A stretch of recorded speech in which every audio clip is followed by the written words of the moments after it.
बटेश्वर के रहने वाले महाराज सूरसेन के पुत्र वासुदेव जी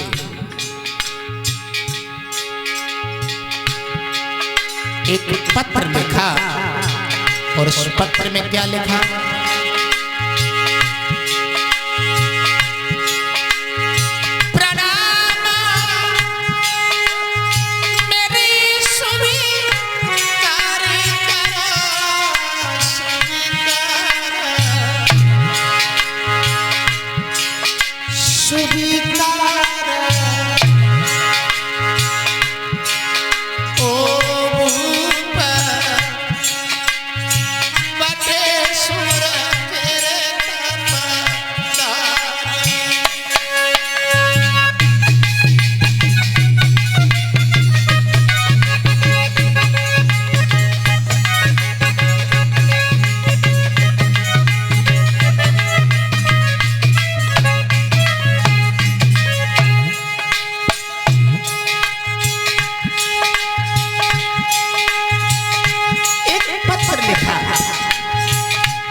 लघु टीका पहुंच गया बटेश्वर में। वासुदेव जी के पास में वासुदेव जी ने जब ये खत पढ़ा है तो वासुदेव जी बारात लेकर के परीक्षित जी कहाँ आए? मथुरा में। और जब मथुरा में बारात लेके आए वासुदेव जी तो मथुरा में कंस ने वैदिक विधान से देवकी के साथ वासुदेव जी का विवाह किया।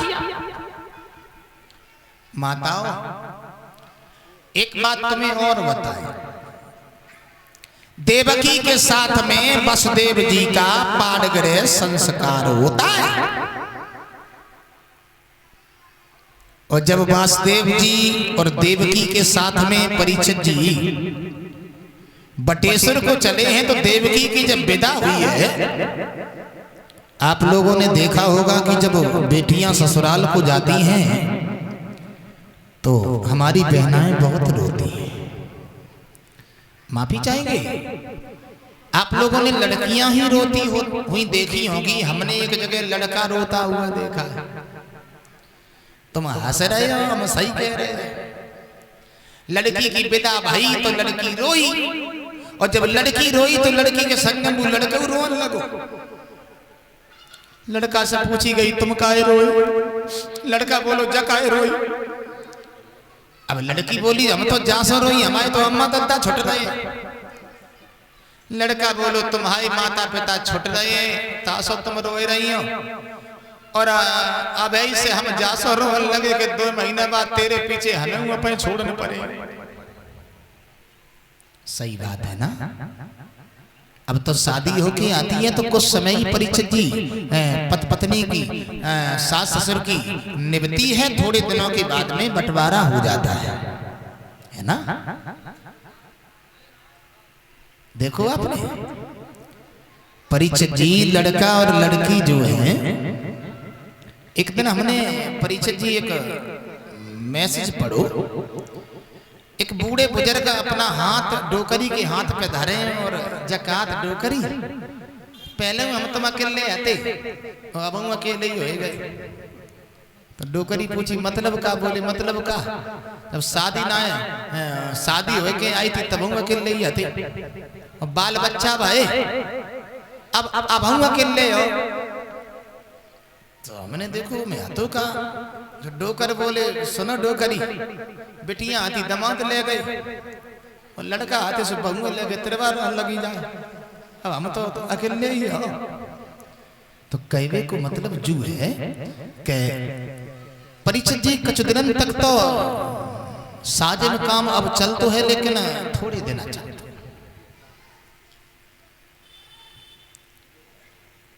एक दिन की बात हम तुम्हें बताएं, एक लड़की की चौथी चलवे को आई तो लड़का बहुत रो, बोले तुम चली गए तो हमें अच्छो ना लगे, सो बोले चुप रहो 10 दिन बाद फिर आ जाएंगे। तो लड़का बोलो देखो अब हम रह ना पाए, हम तुम्हें स्टेशन तक तो भेज ही आए। सो रोआ तो बहु बेचारो स्टेशन पे जाए के पहुंचो, सो दूसरी सीट पे बने देखो स्टेशन पे बैठो, दूसरो रोए रहो।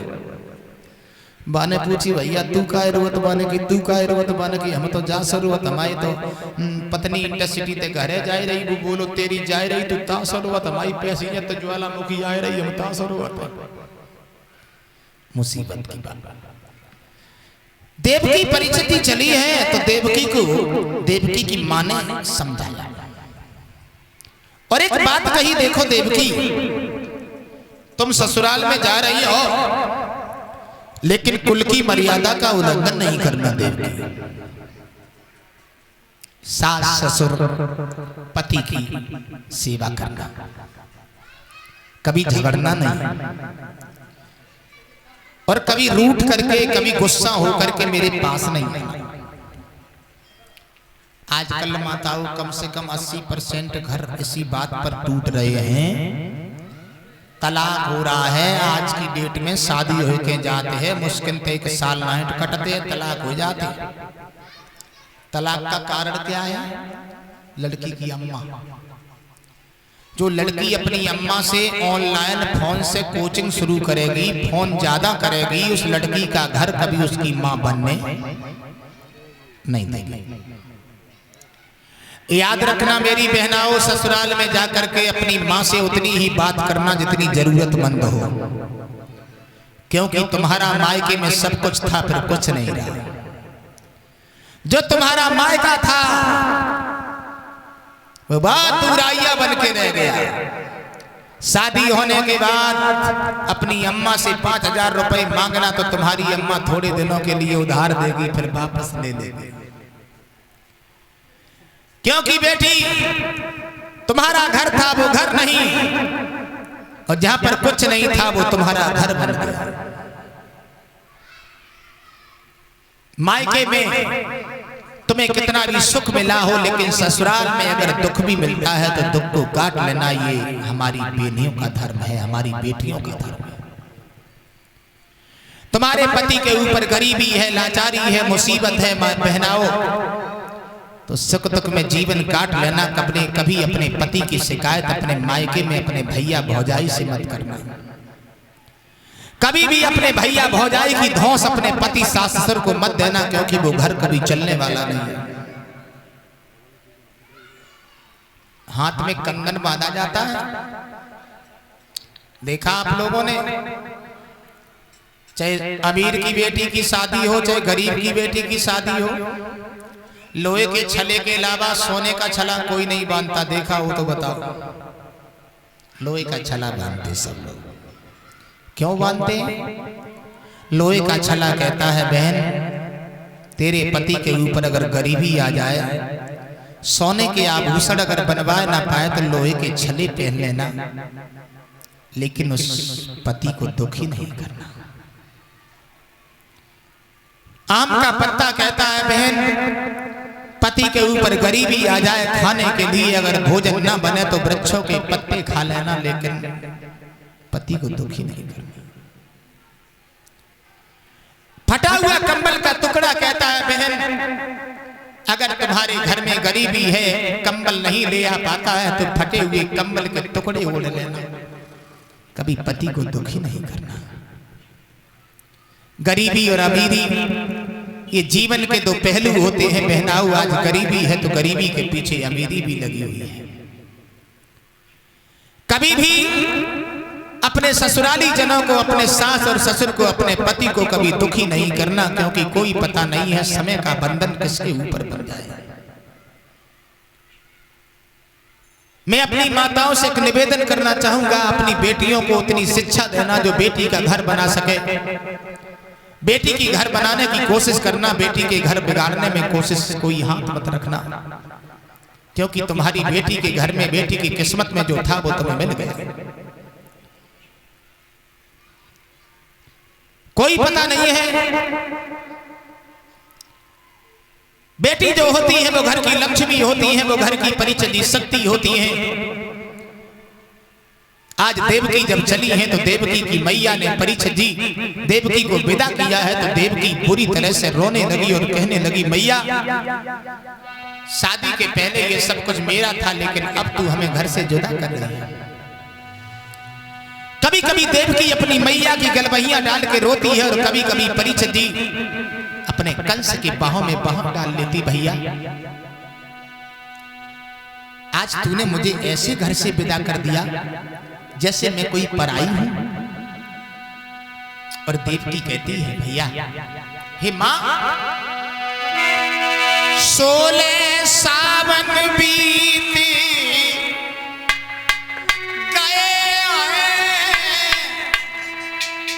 हो जब बबुला की अंगनाई में। हे मैया, 16 सावन जब बबुला की आंगन में बीत गए, मां और दे डाले तूने हाथ किसी को 2 दिन की सहनाई में दे डाले।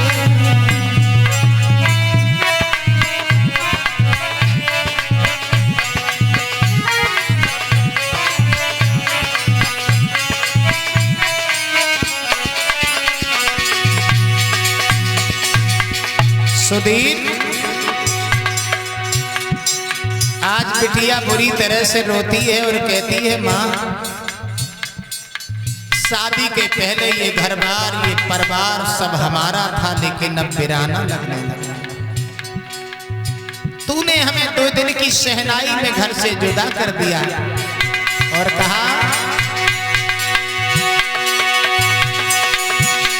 अरे 16 सावन बीत गए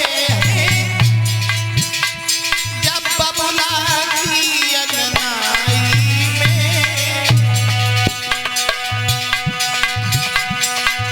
दे डाले हाथ किसी को 2 दिन की शहनाई में।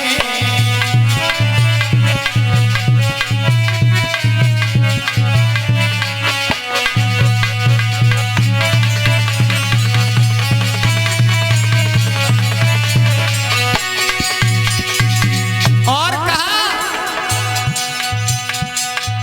भैया कंस की बाहों में बाहों डालती है वो बहन, और का बोली उस समय का करुण क्रंदन माता, कैसी निपटनी थोड़ी तादारी, कैसी निपटनी थोड़ी आई गई बहना के जावाई में दे डाले हाथ किसी को 2 दिन की सहनाई में।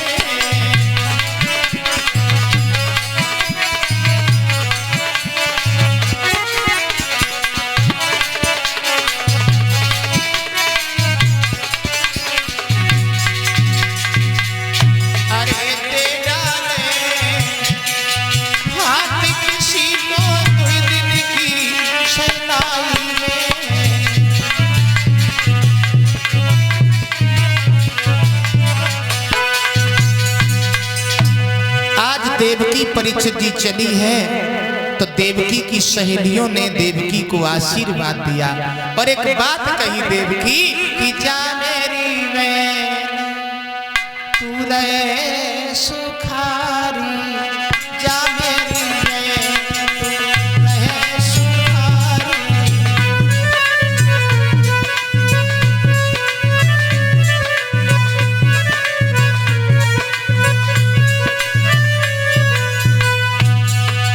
जा मेरी बहन तू रहे सुखारी, सुखी रहे परिवार, रामा सुखी रहे परिवार।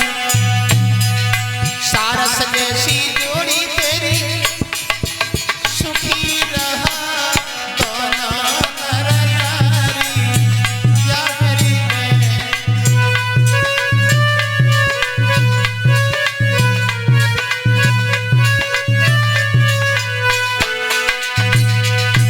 और कहा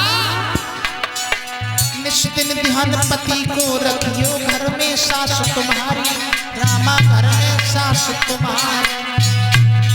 और हंसी खुशी ते जीवन बीते यही रविंद्र की दुआ है तुम्हारी, या मेरी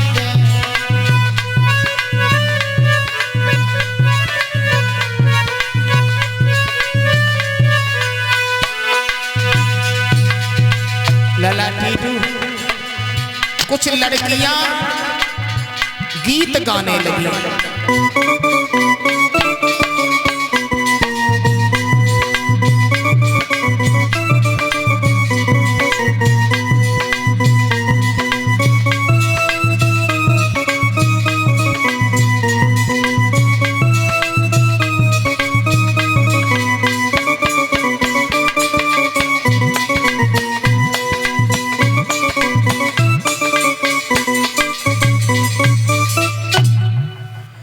परीक्षित जी आज देवकी को कंस ने विदा किया। नतीजा ये हो गया परीक्षित जी, कंस देवकी को विदा कर रहा है।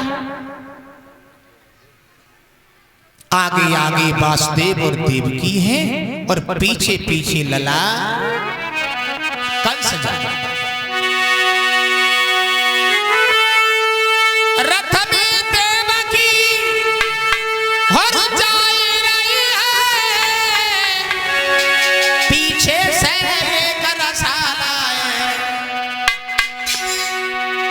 और बाके पीछे कंस राज वसुदेव कुमार का साला है।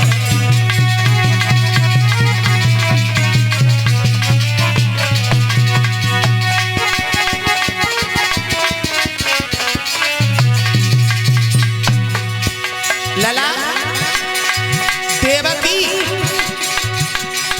को कंस विदा कर रहा। नहीं मालूम था देवकी को कि दुख का पहाड़ टूटने वाला है।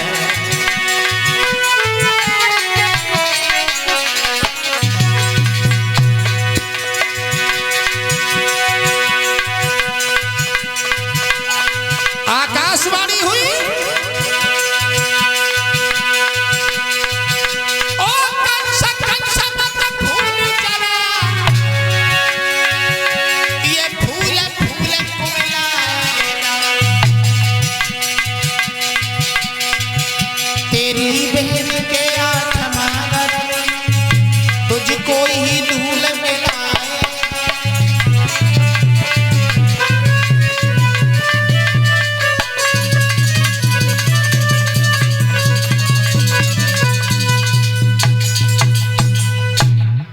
आवाज लगाई है कंसराज, तू जिस बहन देवकी की खुशी में इतना उल्लासित हो रहा है, उसी देवकी के गर्भ से होने वाला 8वां लड़का तुम्हारा काल होगा।